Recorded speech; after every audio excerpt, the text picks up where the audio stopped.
పితా పుత్ర పవిత్రాత్మ నామమున ఆమేన్. మత్తయి సువార్త 10వ అధ్యాయం 16వ వచనము నుండి 25వ వచనం వరకు. ఇదిగో తోడేళ్ల గుంపులోనికి గొర్రెలను పంపినట్లుగా మేము పంపుచున్నాను. కనుక సర్పముల వలెను జాగరూకులై పావురముల వలె నిష్కపటులై ఉండుడు. మేము బంధించి న్యాయస్థానములకు ఈడ్పించి ప్రార్థనా మందిరములలో కొరడాలతో కొట్టించువారుందరు. వారిని మెలకువతో గమనించి ఉండుడు.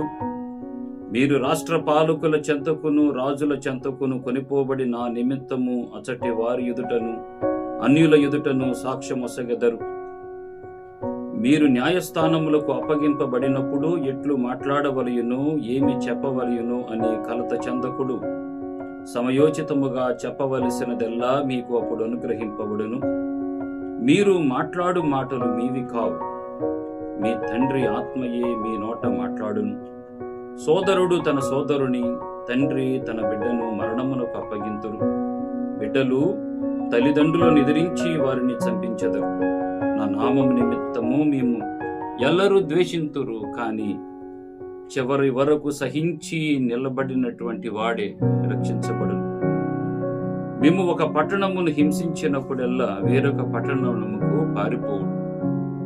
మనుష్య కుమారుడు వచ్చినప్పటికీ ఇశ్రాయేలు పట్టణములన్నిటినీ మీరు చుట్టి రాజాలరు అని మీతో చెప్పుచున్నాను. శిష్యుడు గురువు కంటే అధికుడు కాడు, సేవకుడు యజమానుని కంటే అధికుడు కాడు. గురువుల వలె శిష్యుడు, యజమానుని వలె సేవకుడు అయినా చాలును.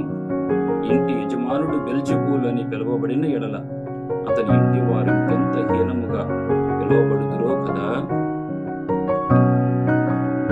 క్రీస్తునాథుని యందు ప్రియ సహోదరి సహోదరులారా, ఈనాటి సువార్త పట్టణంలో ప్రభువు ఒక క్రైస్తవుడు తన జీవితంలో పడేటటువంటి శ్రమలను ఎంత సమయోచితముగా ఎదుర్కోవాలో, ఆ ఎదుర్కోవటానికి క్రైస్తవుడుగా మనం చేయవలసినటువంటి పనులేమిటో ప్రభు బోధిస్తున్నాడు. ప్రియమైన బిడ్డలారా, క్రైస్తవత్వం అంటే మాటకు మాట, దెబ్బకు దెబ్బ, ఎత్తుకు పై ఎత్తు వేయటం క్రైస్తవత్వం కాదు. మనల్ని ప్రేమించే వారిని ప్రేమించటం ప్రకృతి. మనల్ని ప్రేమించే వారిని మనం ద్వేషించటం వికృతి. కానీ మనల్ని ద్వేషించే వారిని కూడా ప్రేమించటం అనేది మన సంస్కృతి, క్రైస్తవ సంస్కృతి. మనందరం కూడా ఎన్నో హింసలు పాలవుతూ ఉంటాం, కష్టాల పాలవుతూ ఉంటాం. బాధలు, వ్యాధులు, సమస్యల రూపాలలో ఎన్నెన్నో ఒత్తిడులకు, నిరాశ నిస్పృహలకు లోనవుతూ ఉంటాం. దేవుడు నాకు దూరం అయిపోతున్నాడా అనేటటువంటి అవిశ్వాసంలోకి, అపోహలోకి, భ్రమల లోకంలోకి వెళ్ళిపోతూ ఉంటాం. ప్రియమైన బిడ్డలారా, క్రీస్తు ప్రభుని మనం ఒక సుమాతృకగా తీసుకోవాలి. క్రీస్తు ప్రభు ఎలాగైతే సిలువను ఆలింగనం చేసుకున్నాడో మనం కూడా ఆ సిలువను ఆలింగనం చేసుకోవాలి. కఠినమైన, కఠోరమైన, కర్కశమైన, హీనమైన, హేయమైనటువంటి ఆనాటి సిలువ ఈనాడు ఒక రక్షణకు గుర్తుగా నిలబడింది. అదే సిలువ ద్వారా మనకు రక్షణ వచ్చింది. ఆ సిలువ మీద వేలాడినటువంటి క్రీస్తు ప్రభువు దగ్గర నుంచి ప్రోక్షించబడినటువంటి రక్తము ద్వారా శ్రీసభకు రక్షణ వచ్చింది. ప్రియులు, ఆ సిలువను మనం ఆలింగనము చేసుకోవాలి. పునీత క్లారా ఆఫ్ మౌంట్ ఫాల్క్ అనేటటువంటి ఒక అమ్మగారికి ప్రభు కలలో కనిపించినప్పుడు ఈ అమ్మగారు ప్రభుని అడిగింది, ప్రభు ఎక్కడికి వెళ్తున్నావు? ప్రభు అన్నాడు, క్లారమ్మ, నేను తీసుకెళ్తున్నటువంటి ఈ సిలువ ఎవరిదైనా పరిశుద్ధమైన, పవిత్రమైనటువంటి హృదయం ఎవరిదైనా ఉందేమో ఆ హృదయంలో ఈ సిలువను ప్రతిష్ఠించడానికి వెళ్తున్నాను అన్నాడు ప్రభు. క్లారమ్మ అందే, ప్రభువా ఒకవేళ నీవు నా హృదయం పవిత్రమైందని నువ్వు అనుకుంటే ఆ సిలువను నా హృదయంలో నాటు ప్రభువా అని క్లారమ్మ ప్రభుని అడిగినప్పుడు ప్రభువు ఆ సిలువను ఆమె యొక్క హృదయంలో నాటాడు. ప్రియులారా, ఆశ్చర్యం ఏమిటనంటే ఆమె చనిపోయే నాటికి ఆమె యొక్క హృదయంలో, ఆమె యొక్క ఉదరంలో బొటనవేలంత నరాలతో చుట్టబడిన ఒక బొటనవేలంత సిలువ ఆమె హృదయంలో కనపడింది. ప్రియులారా, ఇది సత్యం. ప్రియులారా, ఆ సిలువను మనం ఆలింగనం ఎప్పుడైతే చేసుకుంటామో, ప్రభు యొక్క మాటలు యథార్థాలు ప్రభు అన్నాడు, నన్ను వెంబడించకోరువాడు తనను తాను పరిత్యజించుకొని సిలువను ఎత్తుకొని నన్ను వెంబడించాలి అని ప్రభు అన్నాడు. ప్రియులారా, కొరింథీయులకు రాసిన మొదటి లేఖలో 1వ అధ్యాయం 18వ వచనంలో, నశించుచున్న వారికి సిలువ మరణమును గూర్చిన సందేశం అర్థరహితమైనది, కానీ రక్షింపబడుచున్న మనకి అది దేవుని శక్తి. ప్రియులారా, నూతన నిబంధనలో 27 పుస్తకాలలో 24 పుస్తకాలు సిలువను గురించి.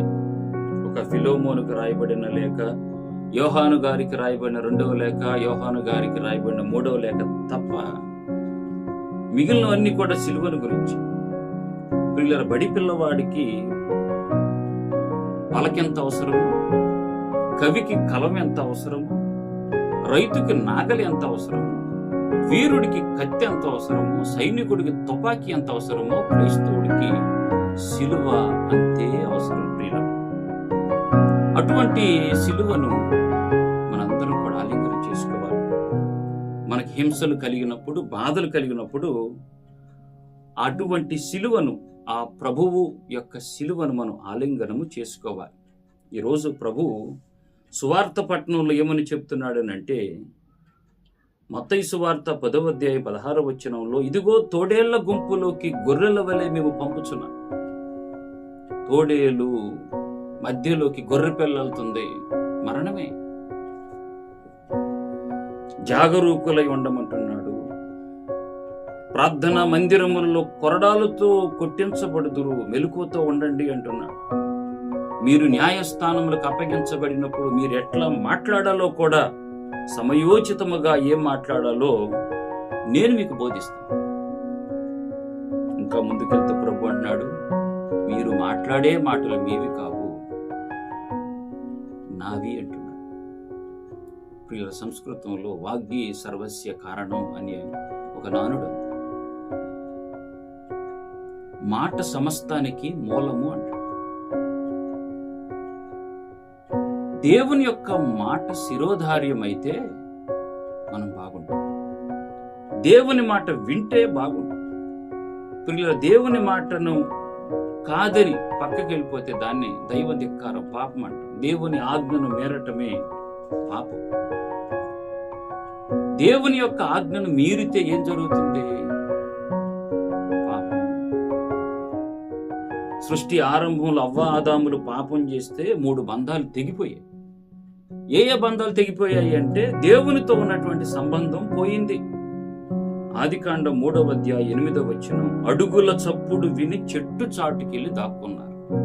ప్రతిరోజు యావే దేవుడు ఎప్పుడు వస్తాడా అని ఎదురు చూసిన అవ్వ ఆదాము దైవ ధిక్కారం ఎప్పుడైతే జరిగిందో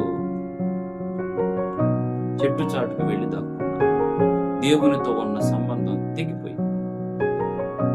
రెండవ సంబంధం తెగిపోయింది. ప్రియమైన బిడ్డలారా, ఇప్పుడు అనంటే ఆదికాండం 2వ అధ్యాయం 23వ వచనంలో ఒకరితో ఒకరికి ఉన్నటువంటి సంబంధం తెగిపోయింది. ఎందుకు తిన్నావు ఈ చెట్టు పండు అంటే, ఆదాము చెప్పినటువంటి మాట ఆదికాండం 3వ అధ్యాయం 12వ వచనంలో, నీవు నాకు తోడుగా ఇచ్చిన స్త్రీ తినమని నాకు ఈ పండు ఇచ్చెను. నా అంతటి నేను తినలేదు, ఇదిగో నువ్వు నాకు తోడుగా ఇచ్చినటువంటి స్త్రీ తినమంటే తిన. ఒకరితో ఉన్న సంబంధం తెగిపోయింది. మూడవది ప్రకృతితో ఉన్నటువంటి సంబంధం తెగిపోయింది. ఆదికాండం 3వ అధ్యాయం 17వ వచనంలో, నీవు నీ భార్య మాట విని నేను తినవలదు అని చెప్పిన చెట్టు పండు తింటివి, నీవు చేసిన ఈ పని వలన ఈ భూమి శాపం పాలై 3 బంధాలు తెగిపోయాయి. ప్రియ బిడ్డలారా, మనం అనుకున్నవన్నీ కూడా జరగాలి అంటే ఈ లోకంలో ఎప్పటికీ కూడా జరగదు. దేవుని మీద ఆధారపడటం మనం మొదలు పెట్టుకోవాలి.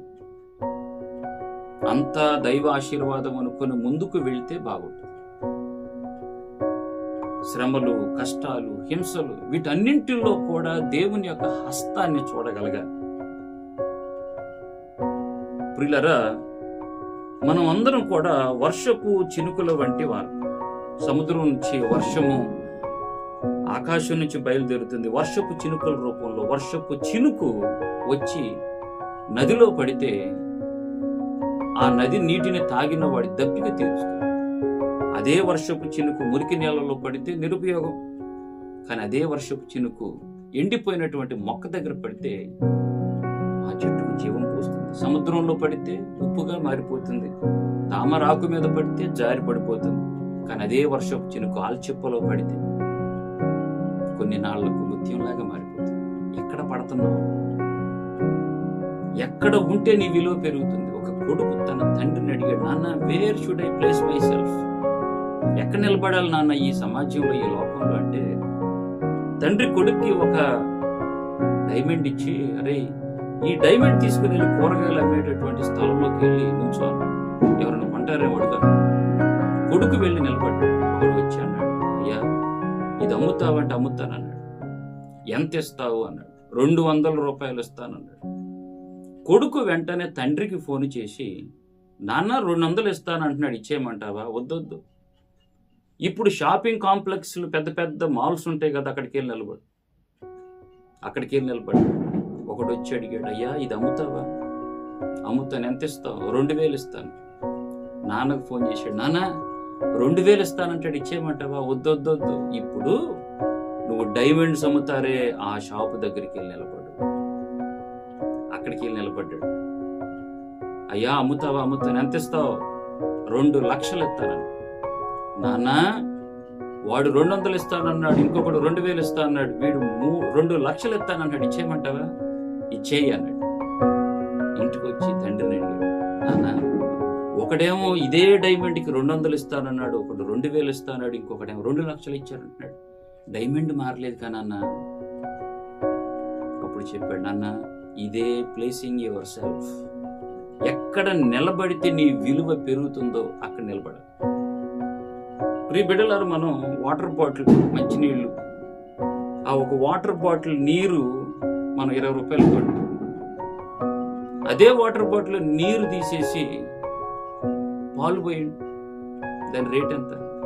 50 రూపాయలు. అదే పాలు తీసి నూనె పోయండి, 200 రూపాయలు. నూనె తీసి నెయ్యి పోయండి, 700-800 రూపాయలు. నెయ్యి తీసి పాదరసం పోయండి, లక్షల్లోకి. అదే పాదరసం తీసి వెండి పోయండి, ఇంకా కొన్ని లక్షలకి. అదే సీసాలోకి బంగారం పోయండి, కోట్లలోకి వెళ్ళిపోయింది. ప్రియులారా, కంటైనర్ మారలేదు, కంటెంట్ మారింది. సీసా మారలేదు, సీసాలోది మారింది. మనం కూడా మన జీవితంలో దేనితో మనం నింపుతున్నాం? హింసలు వచ్చినప్పుడు, కష్టాలు వచ్చినప్పుడు దేవునిని కూడా వదిలిపెట్టేసి వెళ్ళిపోయేటటువంటి లోకాల్లో ఎన్ని కష్టాలు వచ్చినా, ఎన్ని బాధలు వచ్చినా ప్రభు అంటున్నాడు, ఈరోజు అభయాన్ని ఇస్తున్నాడు. మీరు ఎలా మాట్లాడాలో నేను మీకు బోధిస్తాను, మీరు ఎలా ఉండాలో నేను చెప్తాను. ఎన్ని జరిగినా కూడా నేను మీతో సదా తోడుగా ఉంటానని ప్రభు చెప్తూ, మనం ఎవ్వరం కూడా గురువుని మించినటువంటి శిష్యులు కాలేం. మన జీవితంలో తలకిందులు తపస్సు చేసి, క్రీస్తు ప్రభు గురువు, మన శిష్యులం అంతే. ఈ నానుడి మనకి ఆపాదించబడదు. ఆయన ఎప్పుడు గురువే, మనం ఎప్పుడు శిష్యులు. కాబట్టి ఇప్పుడు ఇలా ఆయనను పోలి ఆయన వలె ఉండేటటువంటి ప్రయత్నం చేద్దాం. ప్రభువు మనందరినీ కూడా దీవించాలని ఈ పఠనాల ద్వారా ప్రభు మనకి ధైర్యాన్ని, అభయాన్ని ప్రభు మనకు ప్రసాదించమని ప్రార్థన చేద్దాం. ప్రభువు మీతో ఉండునుగాక, మీ ఆత్మతో ఉండునుగాక. సర్వశక్తి గల సర్వేశ్వరుడు పిత పుత్ర పవిత్ర ఆత్మ మీ అందరిని ఆశీర్వదించి దీవించునుగాక.